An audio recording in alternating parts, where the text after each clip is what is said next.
सातवें चरण के लोकसभा चुनाव के लिए नामांकन शुरू हो चुका है। ऐसे में प्रत्याशी अपने अपने अंदाज में कलेक्ट्रेट परिसर पहुंचकर नामांकन दाखिल कर रहे हैं।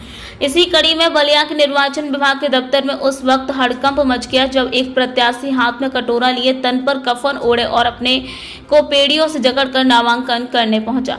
दरअसल बलिया लोकसभा सीट पर 1 जून को वोट डाले जाएंगे। ये निर्दलीय प्रत्याशी, जिसका नाम राधेश्याम है, हाथों में बेड़ियां, तन पर कफन और कटोरा लेकर राधेश्याम जब कलेक्ट्रेट परिसर पहुंचे तो देखने वालों की भीड़ लग गई।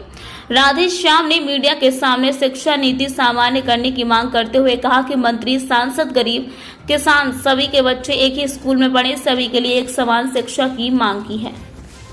इस कलेक्टर का बेटा हो, चाहे इस बलिया का सांसद हो, चाहे बलिया के किसी क्षेत्र का विधायक हो, सबके बच्चों को समान शिक्षा मिलना चाहिए। ये हमारा मांग है। जो आप कटोरा हथकड़ी लगा के आए थे उसको कहाँ उतरवा दिए, क्या कहा कि उतरवा? हमारे प्रशासन के साथियों ने कहा कि आप जिला अधिकारी कार्यालय के अंदर हथकड़ी लगाकर कटोरा लेकर नहीं आ सकते हैं। तो ये भारत के कानून को हम अक्षरशः पालन करते हैं। कानून को पालन करना हमारा परम धर्म। नहीं तो कटोरा और हथकड़ी लगा के क्या सोच के आए थे, कि क्या संदेश देना चाहते थे यहाँ कटोरा? आजाद भारत का गुलाम भारत। इस देश में 2 तरह के रहते हैं, एक आजाद भारत में रहते हैं, एक गुलाम भारत में रहते हैं। जो सांसद विधायक है वो आजाद है, कलेक्टर आजाद है, जो उसका होमगार्ड है वो गुलाम है, जो आम पब्लिक है इस देश में गुलाम है। क्योंकि दोनों जब आजाद भारत के रहते हैं तो दोनों के बच्चों को पढ़ने का व्यवस्था होता है कि नहीं होता है?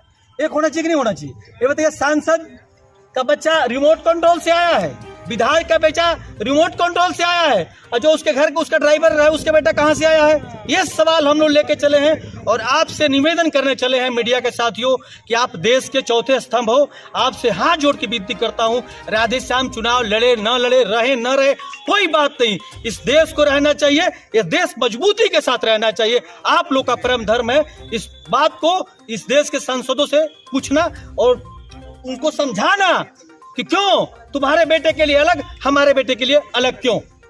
मीडिया में हाईलाइट होने के लिए इस तरह का, मीडिया में हाईलाइट होने के लिए मानिए, और चाहे अपना दिल का दर्द दिखाने के लिए।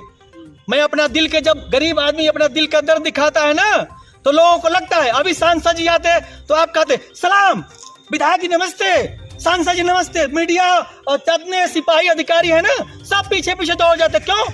इस कानून एक होना चाहिए, चाहे इसमें सांसद नॉमिनेशन करने के लिए आया, चाहे इस देश का कोई नागरिक नॉमिनेशन के लिए, सबके लिए बराबर होना चाहिए। मीडिया को उतना ही महत्व देना चाहिए।